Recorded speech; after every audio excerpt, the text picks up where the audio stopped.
갈라디아서 오늘 본문은 사도 바울이 갈라디아 지역에 보낸 편지, 갈라디아 지역에 있는 교회들의 편지를 보냈죠.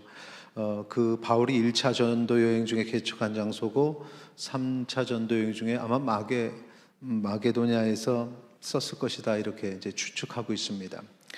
갈라디아서를 쓰면서 바울이 이제 고린도 교회에 보낸 편지처럼 사도성을 변호하기도 했는데, 그 이유는 이제 바울의 사도성을 공격하는 사람들, 당시 이제 유대주의자 그리고 율법주의자들 때문에 그렇습니다. 이 사람들이 바울의 권위를 의심하는 이유는 바로 율법을 그들이 중요하게 생각하는데, 바울이 말할 땐 율법보다는 믿음이다, 오직 믿음, 그러니까 믿음으로써 의에 이른다는 이 복음의 진수를 바울이 강조를 했는데, 그러니까 도리어 이 율법주의자들은 그걸 공격하면서 당신이 사도 맞아 라고 그렇게 공격을 했던 거죠.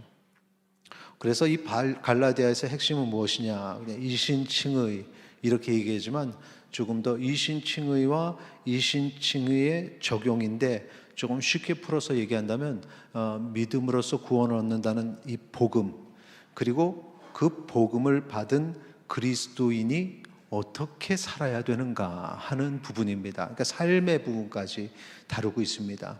그래서 이 바울이 갈라디아서 1, 2장에서 이신칭의 이 믿음으로 구원을 얻는 것이 하나님의 뜻이요 하나님의 계획이다라는 것을 밝히죠. 그리고 3, 4장에서 복음을, 이 이신칭의 복음을 설명하는데, 이 율법이라는 것이 아주 익숙한 사람들에게 언약이라는 개념을 통해서 이 믿음으로 이끄시는 하나님의 계획하심을 설명합니다. 그리고 나서 이제 5장에서 복음을 듣고 믿음을 얻은 자가 살아가는 그 삶이 이제 적용 부분이죠. 근데 그 삶이 자유함이 있다. 그래서 자유함에 대해서 강조를 합니다. 이 율법주의자들의 주장에 이 온전한 믿음이 도전을 받는 그런 상황인데, 이것이 이때만의 이야기가 아닙니다. 현대 사회에도 이 온전한 복음이 있으면 이 복음이 도전을 받습니다. 그러니까 어떤 도전을 받냐 하면은, 오늘날에 다양한 종교가 있고 그들이 말하는 거짓 영성들이 있습니다. 기독교적 입장에서는 그게 거짓 영성이라고 말하지만 자기들은 이제 진리라고 얘기하죠. 다양한 영성들이 있습니다. 그런데 그들이 이제 기독교를 향해서 말하는 것은 뭐라고 얘기하냐면, 왜 기독교에만 구원이 있다고 하느냐라는 겁니다. 오직 믿음으로 구원받는다는 사실, 그 믿음은 하나님과 하나님의 아들 예수 그리스도의 그 십자가의 구속의 그 사역을 믿는 믿음인데, 거기에 아니라는 거죠. 그래서 오늘날에도 우리도 똑같이 율법주의의 공격을 받는 이 초대교회 성도들과 같이 이 시대에 수없이 많은 다양한 그런 거짓 영성들의 도전을 받습니다. 자기들에게도 구원의 길이 있다고 말하는 그런 어떤 거짓 영성들이죠. 그래서 바울의 가르침이 오늘 우리에게도 유효하다. 바울이 뭐라고 말합니까? 갈라디아서 1장 7절 같이 읽겠습니다. 다른 복음은 없나니 다만 어떤 사람들이 너희를 교란하여 그리스도의 복음을 변하게 하려 함이라. 아멘. 다른 복음은 없다. 그렇게 얘기하는 거 다 너희를 교란하여 아주 혼돈하고 자꾸 흔들어 놓는 거다. 그리스도의 복음을 변질시키는 행위다라는 거죠. 그러니까 이런 도전들이 오늘날에도 있습니다. 예수 그리스도의 복음만이 우리를 영생에 이르게 한다는 사실을 믿음으로 붙잡으시기 바랍니다. 예수 그리스도의 그 십자가 복음만이 우리에게 참된 자유와 평화를 주는 것입니다. 그래서 이 자유함이 우리에게 있는데, 아직도 이 도전들이 있으니까, 이 거짓 영성들이 자꾸 도전하니까 자꾸 그게 흔들리는 겁니다. 그래서 어떤 행위를 해야 구원을 받는다고, 내가 이렇게 살아가지고 구원받을 수 있을까? 이 말이 되게 겸손한 말 같지만 내가 뭘 살면서 무언가를 해서 구원을 얻어내겠다는 이런 교만함이 있는 말입니다. 우리는 그 무엇으로도 내가 행위를 통해서 구원을 결코 받을 수가 없습니다. 율법도 마찬가지죠. 율법을 조금 노력해서 지켰다고 해서 죄의 문제가 해결이 되고 구원을 받는다? 결코 그렇게 할 수가 없는 것입니다. 갈라디아서 3장 10절 보세요. 무릇 율법 행위에 속한 자들은 저주 아래에 있나니 기록된 바 누구든지 율법책에 기록된 대로 모르는 일을 항상 행하지 아니하는 자는 저주 아래에 있는 자라 하였음이라. 여기 보면 모든 일을 항상 행하는 100% 율법을 완전히 지키는 그것 불가능하다 이거죠. 그래서 율법으로는 해결할 수가 없다. 그 율법대로 내가 살려고 노력하면 거기에서 우리는 우리의 한계를 느끼는 겁니다. 그런데 율법주의자들은 자기들이 율법을 100% 지키는 것도 아니면서 남들보다 율법을 조금 더 잘 지킨다고 생각을 하고 그것 때문에 구원을 받는다라는 것입니다. 이건 잘못됐습니다. 그들이 아무리 노력을 해도 율법을 완전히 100% 지킬 수가 없기 때문에 우리는 그 율법 아래에서는 사망의 권세에 묶여 있는 겁니다. 이걸 저주라고 얘기하는 겁니다. 저주. 자, 여기 보니까 예수님이 우리를 대신해서 십자가를 지시고 하신 일이 저주 아래에 들어가셨다. 그러니까 율법 아래에서 우리가 저주, 막다른 골목, 더 이상 할 수 없는 그런 막다른 골목에 있을 때 예수님이 우리를 대신해서 그 저주 아래로 들어가셨다. 갈라디아서 3장 13절 14절 우리 같이 읽도록 하겠습니다. 그리스도께서 우리를 위하여 저주를 받은 바 되사 율법의 저주에서 우리를 속량하셨으니 기록된 바 나무에 달린 자마다 저주 아래에 있는 자라 하였음이라. 이는 그리스도 예수 안에서 아브라함의 복이 이방인에게 미치게 하고 또 우리로 하여금 믿음으로 말미암아 성령의 약속을 받게 하려 함이라. 아멘. 자, 거듭난 우리가 죄에서 완전히 자유함을 얻게 된 이유, 그것은 그리스도께서 우리를 대신해서 그 율법 아래 저주받은 우리를 건져주셨기 때문에, 그래서 율법은 할 수 없으나 예수 그리스도는 우리에게 참된 자유를 주시는 줄 믿으시기 바랍니다. 갈라디아서 5장 1절은 그래서 우리는 자유함을 누려야 된다 이렇게 말하죠. 그리스도께서 우리를 자유롭게 하려고 자유를 주셨으니 그러므로 굳건하게 서서 다시는 종의 멍에를 매지 말라 말합니다. 여기서 말한 종의 멍에는 죄에 매인 우리의 모습인데 이 죄에 매인 우리의 모습에는 이제 뭘 포함하냐면 죄로 인한 고통들, 그리고 율법을 지키지 못함으로 오는 이 죄책감, 이거 다 포함되는 겁니다. 그러니까 그리스도께서 우리를 자유롭게 하려고 자유를 주셨으니, 과거죠. 주셨습니다. 우리는 자유를 받았습니다. 그러니 더 이상 죄에 매여 살 필요가 없습니다. 죄로 인한 고통을 당할 필요가 없습니다. 그러니까 신앙생활을 하면서 내가 이렇게 살아서 구원받을 수 있을까라는 말은 바로 그리스도께서 우리를 자유롭게 하려고 자유를 주신 것을 거부하는 거나 마찬가지인 겁니다. 내가 아니라 주께서 우리에게 자유를 주셨다는 사실을 기억하시기 바랍니다. 그래서 주님을 믿는 거죠. 주님께서 나를 구원하셨다는 것을 흔들리지 않고 붙잡는 겁니다. 나와는 상관없는 일입니다. 내가 얼마나 노력했는지, 내가 얼마나 선한 모습으로 살려고 노력했는지와는 상관이 없다는 것입니다. 그러면 여기서 우리 믿음이 진실하다면, 믿음으로 의에 이르니까 하나님과 하나님의 아들 독생자 예수 그리스도를 향한 우리의 믿음이 진실하다면 우리는 나를 돌아볼 필요는 없고 그냥 우리는 지옥에 갈 걸 걱정하지 않아도 된다, 이 말입니다. 그러면은 믿음이 진실한 건 어떻게 알 수 있습니까? 믿음이 진실한 걸 믿으면 구원을 받는다는 건 알겠는데, 내 믿음이 진실한가? 그것은 우리의 삶에 우리가 육체의 소욕이 아니라 성령과 함께하는 삶을 살고 있는지 이걸 보면 됩니다. 성령님과 함께하는 삶. 성령 받아라, 성령 받아라 하는데 도대체 성령 받는 게 뭔지도 모르고 성령 충만하라, 충만하라 하는데 성령 충만한 게 뭔지도 모르는 분들이 많습니다.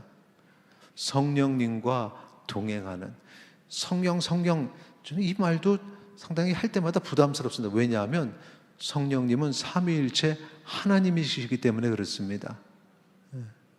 성령님과 동행하는 것이 성령 충만하다 이렇게 표현되는 거죠.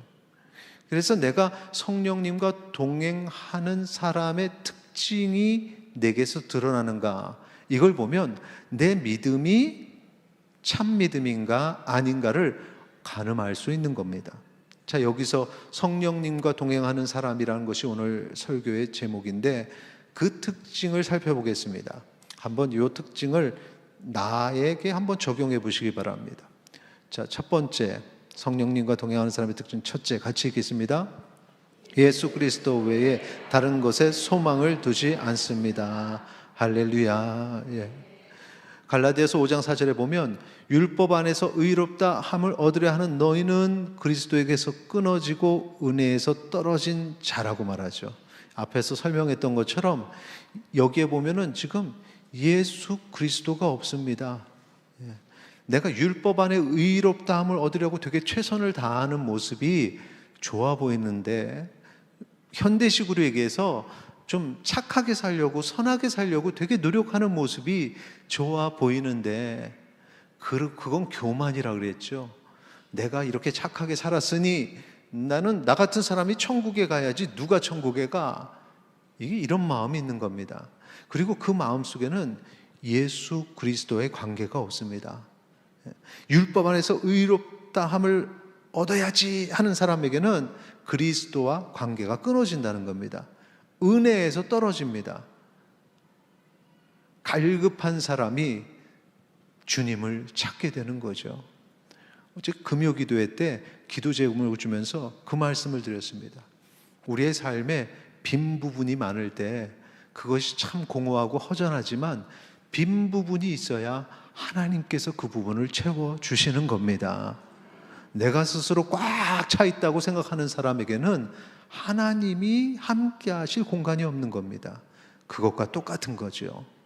내가 어떻게 해보겠다 그러면서 하나님과의 관계는 끊어지고 성령님과 동행하지 않게 되는 거죠. 그러니까 성령님과 동행하는 사람은 무엇이냐면은 내가 어떻게 살아봐야지 이런 생각보다 나의 궁핍함을 아는 사람이에요. 나의 부족함을 아는 사람. 내 죄를 내가 아는 거죠. 그래서 하나님을 붙잡을 수밖에 없습니다. 하나님 아니면 도저히 해결되지 않습니다. 그래서 주님 앞에 간구하며 기도하는 사람. 갈라디아서 6장 14절 같이 읽겠습니다. 그러나 내게는 우리 주 예수 그리스도의 십자가 외에 결코 자랑할 것이 없으니 그리스도로 말미암아 세상이 나를 대하여 십자가에 못 박히고 내가 또한 세상을 대하여 그러하니라. 세상 속에서 자랑하는 그것들이 나에게는 소용이 없습니다. 나는 하나님만 바라보고 예수 그리스도만 바라보는 것이죠. 그래서 찬양 중에 그런 찬양이 있죠. 오직 예수 다른 이름은 없네. 내 삶에 오직 예수 그리스도를 붙잡고 살아가시기를 바랍니다. 이런 사람이 성령님과 동행하는 사람입니다. 어떻습니까? 성령님, 성령 뭔가 이렇게 되게 신비주의적으로만 접근을 하니까 어려운 것 같지만 내가 예수님만 바라보는가? 사실 우리가 세상 속에서 지치고 상처받고 그럴 때마다 주님 바라보지 않습니까? 주님께 도와달라고 간구하지 않습니까? 그것이 바로 성령님과 동행하는 사람의 특징입니다. 다른 데 가지 않습니다. 주님 앞에 나와 오직 예수 그리스도의 소망을 두고 주님께 도와달라고 간구하는 사람. 자, 이제 두 번째 성령님과 동행하는 사람의 특징 둘째 같이 읽겠습니다. 삶 속에서 성령의 열매를 맺습니다. 성령의 열매, 이것은 성경에 나오는 내용이죠. 성령의 도우심을 받으면 당연히 삶의 모습들이 드러나는 것이 달라집니다. 갈라디아서 5장 5절 보시면 우리가 성령으로 하면 성령님과 동행한다 이렇게 생각하면 됩니다. 믿음을 따라 우리가 믿음을 고백함으로 이제 성령님과 동행하는 삶을 살게 되죠. 그럼 삶의 방식이 어떻게 바뀌냐? 의의 소망을 기다리게 되는 겁니다. 소망이 여러 가지가 있는데 세상에서 바라는 소망, 이 육신적인 소망이 있습니다. 세상 사람들이 원하는 그런 소망들, 그런데 그건 영적인 소망은 아닙니다. 그 사람들은 영적인 소망은 갖지 않죠. 물론 이제 마음의 평안을 얻기를 바랄 수는 있는데 그 마음의 평안이 영적인 것과 연결되어 있지는 않습니다. 그 육신의 만족을 위해서 마음이 편했으면 좋겠다 이렇게 생각하는 거지, 그들이 어떤 영적인 안식을 구하는 건 아닙니다. 세상 사람들이 만약에 그들이 영적인 안식을 얻으려고 한다면, 그걸 노력한다면, 그러면 하나님을 만나게 됩니다. 왜냐하면 그 영의 쉼, 참된 안식은 하나님이 주시는 것이기 때문에 그렇습니다. 근데 세상 사람들은 이 영의 안식보다는 그냥 육체적인 소망을 가지게 되는데, 이 육체적인 소망이 좀 더 강해지고 욕심으로 거기에 악함이 막 묻어나오면 이게 뭘로 바뀌냐면 육체의 욕심이 됩니다. 소망과 욕심은 좀 틀리죠. 이 욕심을 우리는 육체의 소욕이라고도 말하죠. 육체의 소욕. 여기서 우리의 악함이 드러납니다. 그러니까 이 소망하는 걸 가지기 위해서 악한 행위를 하는 것. 악한 행위를 하는 것. 이번에 그 우크라이나와 러시아 전쟁을 보면서, 그리고 또 정치권의 모습들을 보면서 이게 믿지 않는, 물론 거기에 이제 믿는다고 하는 사람들도 있지만 이게 정치의 기본은 거짓말인가 보다 이런 생각이 들었습니다. 그냥 거짓말이 너무 쉽습니다. 기본적으로 인정을 하지 않는 거죠. 그리스도인들은 그래도 하나님 앞에 정직함으로 세상에서도 정직하려고 하는데, 이 세상 속에서는 내가 소망하는 걸 쟁취하려고 거짓말을 하고 남을 눌러버리는 것을 너무나 자연스럽게 하고 사람 사이를 이간질시키고, 그러면서 소망이 아니라 소욕이 되는 겁니다. 이게 세상의 모습이라는 거죠. 성령님과 동행하는 사람은 이거 할 수가 없습니다. 감당할 수가 없어요. 왜? 하나님 앞에 죄송해서. 사람과의 관계가 문제가 아니라 내가 성령님과 동행하는데 그런 거짓말, 사람과의 사이를 벌려놓는 행위들, 이런 걸 할 수가 없습니다. 그러면서 이 삶이 다듬어지게 되죠. 성령님과 동행하는 사람들의 삶은 드러나는 것이 어떤 것이냐? 성령의 열매입니다. 성령의 열매는 무엇이라고요? 사랑, 희락, 화평, 오래 참음, 자비, 양성, 충성, 온유, 절제입니다. 성령의 열매가 우리의 삶 속에서 드러나기를 소망합니다. 이런 모습들, 저 사람은 이렇게 사랑이 충성하고 삶이 그냥 평안하고 참 감정적 기복이 있지 않고 항상 일정한 모습이고, 그리고 어떤 주의 일을 할 때 변함없이 충성하는 모습, 참고 인내하는 모습, 온유한 모습, 이런 모습은 우리 주변에서도 참 많이 봅니다. 한번 옆에 이런 모습을 가진 사람 얼굴 한 번만 쳐다봐 주세요.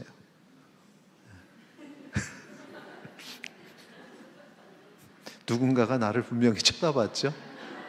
아무도 나를 안 쳐다보면 문제가 있는 겁니다. 이런 모습이 드러나는 사람은 어떤 사람이다? 성령님과 동행하는 사람이다. 나는 몰랐는데, 내가 성령님과 동행함 그 자체를 몰랐는데 이렇게 보니까 아, 내가 성령님과 동행하고 있구나. 자, 마지막 세 번째, 성령님과 동행하는 사람의 특징 셋째 같이 읽겠습니다. 사랑을 실천합니다. 사랑을 실천합니다. 예수님이 율법을 정리를 하실 때 어떻게 정리하셨습니까? 핵심 단어가 뭡니까? 사랑이죠. 사랑. 하나님 사랑, 이웃 사랑. 우리 교회가 나아가는 목회 철학이기 때문에 같이 한번 읽겠습니다. 마태복음 22장 37절에서 40절까지. 예수께서 이르시되 내 마음을 다하고 목숨을 다하고 뜻을 다하여 주 너의 하나님을 사랑하라 하셨으니 이것이 크고 첫째 되는 계명이요 둘째도 그와 같으니 내 이웃을 내 자신같이 사랑하라 하셨으니 이 두 계명이 온 율법과 선지자의 강령이니라. 아멘. 구약이 무엇이냐 그러면 하나님 사랑, 이웃 사랑입니다. 그러니까 이 원리가 하나님이 우리에게 살아가는 방식으로 주신 것이죠. 그리고 하나님과의 교제입니다. 하나님 사랑, 이웃 사랑. 이 바울도 예수님의 이 정리, 핵심을 기억하고 있었습니다. 그래서 갈라디아 5장 13, 14절에 보면 이렇게 얘기합니다. 형제들아, 너희가 자유를 위하여 부르심을 입었으나 그러나 그 자유로 육체의 기회를 삼지 말고 오직 사랑으로 서로 종노릇하라, 이렇게 말하죠. 그러니까 율법에 매여 있는 우리가 아니야 그거 아니야, 그런 거 신경 쓰지 마, 그냥 우리가 예수 그리스도로 인해서 자유함을 얻은 거야. 그런데 자유함을 얻었다고 막 살면 안 되고 우리는 도리어 종노릇해야 된다. 어떤 종노릇이요? 바로 사랑하는, 사랑의 종이 되기를 소망합니다. 하나님의 말씀을 지키는 거죠. 하나님의 말씀에 매여 있는 겁니다. 율법에 매여 있는 것과 하나님의 말씀에 매여 있는 것이 같은 의미가 되어야 됩니다. 그러니까 이제 구약에 있는 사람들은 율법과 하나님의 사랑이 전혀 다른 거라고 생각했는데 예수님이 아니야, 하나님 사랑, 이웃 사랑이 율법이야 했으니 하나님의 명령과 율법은 같은 게 되는 거죠. 그래서 율법이 폐하여졌어 라고 얘기하는 것과 아니다, 예수님이 율법을 완성하셨어, 이것과는 전혀 틀리죠. 오늘 우리의 마음에 구약의 하나님의 명령이 오늘 신약을 거쳐서 현대 사회를 사는 우리의 삶 속에 그 하나님의 뜻이 이루어지기를 소망합니다. 여기 보니까 그래서 하나님 사랑, 이웃 사랑을 바울이 정리한 게 사랑으로 서로 종노릇하라 라는 말입니다. 사랑으로 서로 종노릇하시기 바랍니다. 이게 바로 사랑의 실천이죠. 사랑하는 방법입니다. 성령, 이 사랑의 실천을 위해서 필요한 것이 바로 성령님의 도우심입니다. 그래서 내가 누군가를 그렇게 사랑하고 하나님을 사랑하고 이웃을 사랑하고 그들을 이렇게 섬기는 모습들, 이런 사람들을 보면 아, 이 사람이 성령님과 동행하는 사람이구나 라는 것을 알 수 있습니다. 갈라디아서 5장 25, 26절 같이 읽겠습니다. 만일 우리가 성령으로 살면 또한 성령으로 행할지니 헛된 영광을 구하여 서로 노엽게 하거나 서로 투기하지 말지니라. 아멘. 헛된 영광을 구하여 서로 노엽게 하거나 어떤 목적을 두고 세상에서 보는 모습이죠. 막 화나게 하고 서로 다투고 이런 거, 서로 투기하지 말지니라. 미워하고 시기하고 어떤 안 좋은 얘기하고 거짓말하고 이렇게 살지 마라. 이렇게 살지 않는 것만으로도 사랑을 실천하는 거다. 앞부분에 그렇게 말씀드렸습니다. 세상 사람들은 거짓말을 너무 쉽게 하는 것 같다고요. 그런데 그리스도인은 그래도 거짓말을 하지 않는다는 거죠. 거짓말을 하지 않는 그리스도인, 성령께서 함께 하시는 사람이고 그는 이미 그런 삶을 통해서 사랑을 실천하고 있는 겁니다. 우리는 이 과거 율법에 매여 있는 것처럼 아, 내가 사랑을 실천해야 되는데 막 그냥 어떻게 해야 되지? 여러분은 이미 사랑을 실천하는 주의 사랑의 종임을 기억하시기 바랍니다. 그렇게 우리는 성령님과 동행을 했고 성령님은 우리와 함께 하심을 기억하시기 바랍니다. 말씀을 정리하겠습니다. 자, 믿음을 고백하는 순간부터 우리가 죄에서 자유함을 얻게 되었다고 했습니다. 그래서 우리의 삶을 나 구원을 이렇게 살아서 구원을 받을까 이런 생각할 필요 없다고 했습니다. 이제 우리는 성령님과 동행하는 삶을 살게 되었는데 성령님과 동행하는 삶의 특징이 세 가지예요. 첫째, 다시 한번 읽습니다. 시작. 예수 그리스도 외에 다른 것에 소망을 두지 않습니다. 십자가의 은혜만으로 모든 게 해결되기 때문에 오직 예수 그리스도, 오직 예수 그리스도. 자, 둘째, 삶 속에서 성령의 열매를 맺습니다. 성령의 열매는 사랑, 희락, 화평, 오래 참음, 자비, 양선, 충성, 온유, 절제입니다. 나만 보는 줄 알았더니 여러분도 다 보고 있었군요. 저기 있는 줄도 모르고 나는 이렇게 읽으면서 잘하신다 그랬는데 저기 써 있었네요. 자, 세 번째 뭡니까? 사랑을 실천합니다. 사랑의 실천, 예수님의 정리는 하나님 사랑, 이웃 사랑이죠. 바울의 정리는 사랑으로 서로 종노릇하라.